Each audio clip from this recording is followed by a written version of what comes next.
Magandang gabi mga boss. Alright, share ulit tayo. Mag-share ulit tayo ng puzzle mga bossing. Okay, nakikita nyo ngayon sa screen. Meron tayo ditong tig-tatlo. Tig-isang dama. Isang damang pula, isang damang itim. Tig-dalawang piyon. Yan. Ang pula, ang direksyon, pataas. Okay. Ang itim, pababa. Okay. So dito sa sitwasyon na ito, siniguro ng itim. Okay.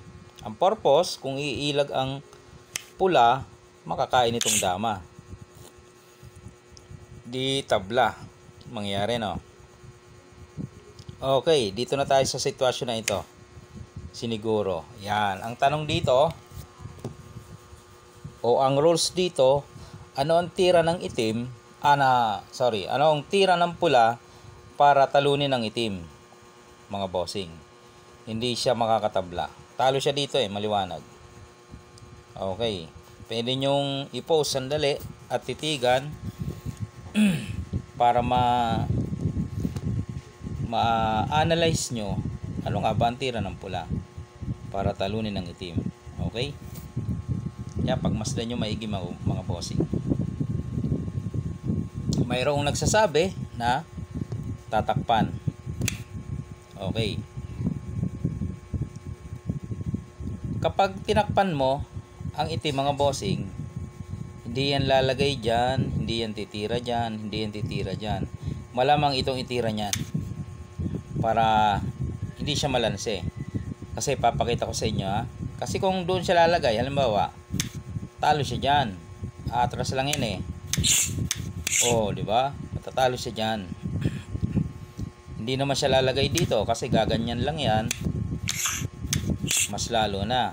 Okay? Lalong hindi siya lalagay dito. Sa dulo, dito. Hindi siya lalagay sa dulo. Bakit? Aabante kasi ito. Iaabante niya yan Talo siya dyan. Halimbawa, umangat siya. Gaganyan na yan. Di ba?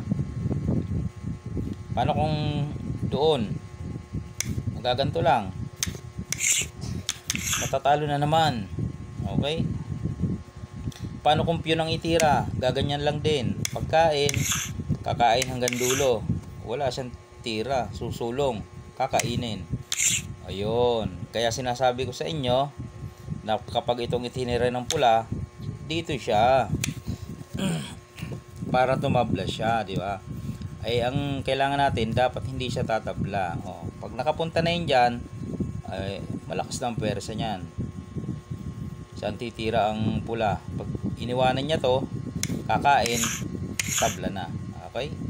O kung hindi niya naman iwanan yan, titira siya dito, ay maaring sisiguruhin yan. Paano pa? Wala nang suporta, tabla na. Okay? Yun. Kaya dito, merong natatanging tira ang pula para talunin ng itim. Yan siniguro ngayon. Yan. Yan ang alamin natin. At yan din ang gustong malaman ng iba. Yung interesado sa ganitong mga puzzle. Dahil ganyan ang posisyon, siniguro, ang magandang gawin dito mga bossing ay ganito. Para matalo mo siya, huwag to Para matalo mo siya, dito ka.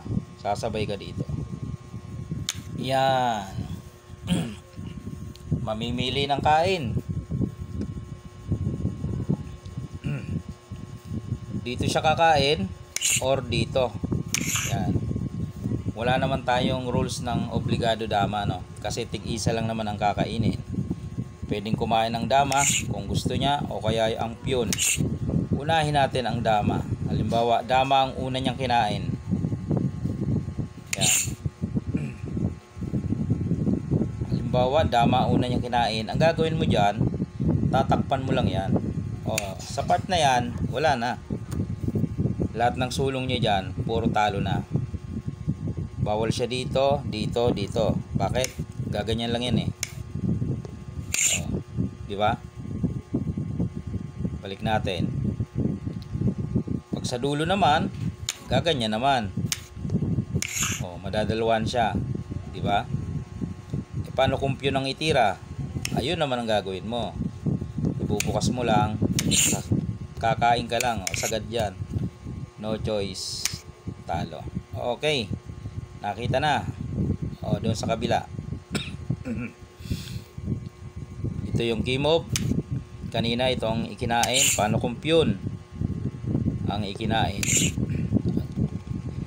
Dahil tayo walang obligado mamimili, ay di ito lang mga boss. Maliwanag na talo. Hindi nakatabla mga boss. Susulong, kain dalawa. Okay? Pag yan naman, alam na. Alright mga boss, nakapag-share ako sa inyo ng sana nagka-idea kayo. Yan minsan sa mga ending game, pwede yan no? Sabayan sasabay. So akala ng ilan nung una, ito na yung pinakamaganda. Kung diyan lang pupunta sa gitna, paano kung umalis? Ayun, di ba? Ang the best, sasabay ka lang. Pag kumain siya doon, saka mo tatakpan. Doon na mananalo ang pula. Okay mga boss? Alright ba? Pa-share naman ako. Pakisuyo na. Share ng ating mga video. Then pa-like, pa-follow po. At para kayo ay updated, marami akong ilalabas na mga video katulad dito.